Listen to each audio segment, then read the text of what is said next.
Today, we are going to talk about one of the most famous self-help books in the world, The 7 Habits of Highly Effective People by Stephen R. Covey. This book has been changing lives for decades, but the best part is, the principles in this book are not complicated. They are simple habits, which if we follow in our everyday life, can make us more effective, more confident, and more successful. Let's go through these 7 habits one by one, with real-life stories that all of us can connect with. The first habit is be proactive. This simply means taking responsibility for your life instead of blaming others. We all know people who keep saying, "My boss is the reason I'm not growing," or "Because of traffic, I couldn't reach on time," or "Because of politics, I couldn't succeed." These are reactive people. They keep focusing on things outside their control. On the other hand, proactive people focus on what is in their control. For example, let's say 2 college students get bad marks in a subject. One student blames the teacher. "Sir didn't teach well." He sulks and does nothing. The other student says, "Okay, maybe the lecture wasn't clear, but I can pick up a reference book or watch videos online or ask a friend who understood better." The second student takes responsibility, and that's why he improves. In cricket also we see this. If a batsman gets out on a bad pitch, a reactive player will blame the pitch. But a proactive player like Virat Kohli will say, "Pitch is difficult, but I need to adjust my technique." That mindset makes all the difference. The second habit is begin with the end in mind. Here Covey says that everything is created twice, first in our mind, then in reality. If you don't know where you are going, you will just drift around. Think of it like this.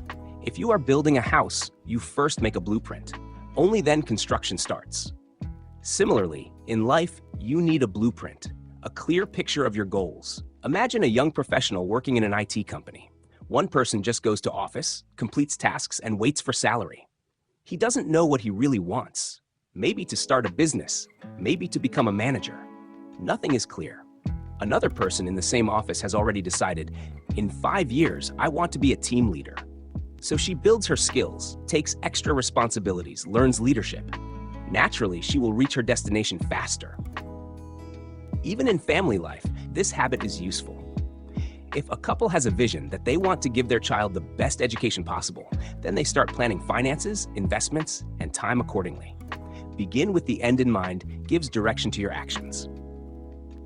The third habit is put first things first. Most of us are busy all day, but being busy is not the same as being effective. This habit is about focusing on what is truly important instead of getting stuck in small, urgent distractions. For example, a college student has an important project submission next week, but instead of working on it, he spends hours scrolling Instagram and attending every random party. Then, last night before the deadline, he stays awake panicking. That's poor priority management. On the other hand, another student starts early, breaks the project into small parts, and finishes calmly. Which one will you call more effective? Even in office politics, this habit matters. Some employees waste time gossiping or proving themselves right in small arguments, while effective employees quietly focus on big tasks that actually grow their career. Always remember, don't let urgent small tasks push away important big ones. The fourth habit is think win-win. Many people believe that life is a competition where for me to win, you must lose. But Covey says effective people always think of solutions where both sides win, because only then relationships last. Suppose 2 siblings are fighting for the TV remote. One says, "I want to watch cricket," the other says, "I want to watch a cartoon." If they keep fighting, one will win, one will lose.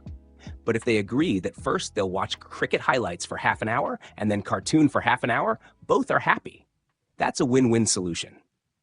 In offices too, this works. Imagine you are a manager. If you overload your team with unrealistic deadlines, you may win in the short term, but the team loses motivation. If you negotiate reasonable timelines where the company benefits and the team is not overburdened, everyone wins. And in business, long-term success always comes from win-win partnerships, not win-lose deals. The fifth habit is seek first to understand, then to be understood. This is about listening. Most of us listen only to reply, not to understand. But if you really listen with empathy, you can build trust and influence people. Let's take a family example. A teenage boy tells his father, "Dad, I don't want to take science." I want to study arts. The father immediately interrupts. No, science has more scope. You don't understand the world. The son feels unheard and stops sharing.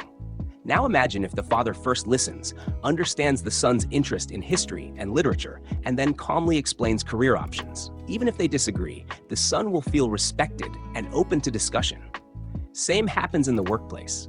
If a boss always orders without listening, employees lose interest. But if the boss first understands the problems of the team and then shares his own expectations, teamwork improves. So remember, listening is not weakness, it is the strongest communication skill. The sixth habit is synergize. Synergy simply means teamwork, combining strengths to create something bigger. You may have noticed this in group projects at college. Suppose one student is great at research, another is good at designing slides, another is confident at presenting. If they all try to do everything individually, results will be average. But if they combine their strengths, researcher does research, designer makes slides, presenter delivers, the project becomes outstanding. That is synergy. In cricket too, a team cannot win if only the batsmen perform and bowlers fail.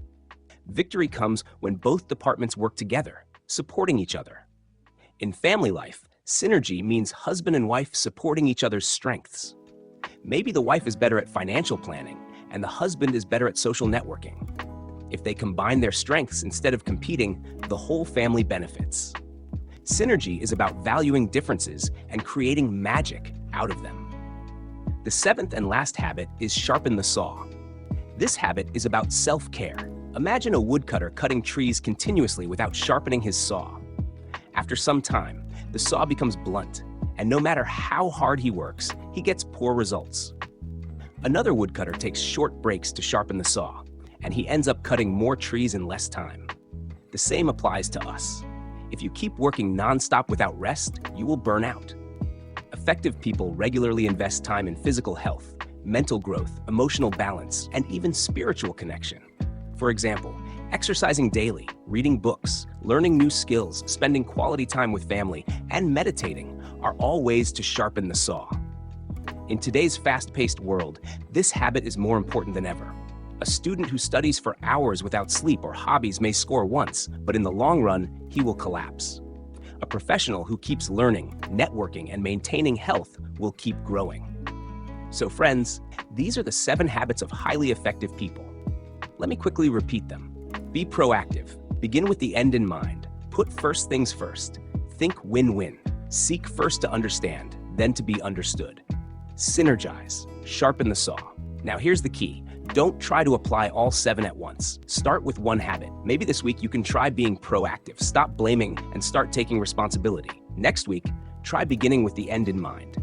Slowly, these habits will become part of your character. Stephen Covey's message is simple. Effectiveness is not about one-time success. It is about building habits that keep you growing for a lifetime. So let's pick these habits and make our lives not just successful, but truly meaningful. Thank you for listening. If you like this summary, do share it with your friends and subscribe for more such powerful books.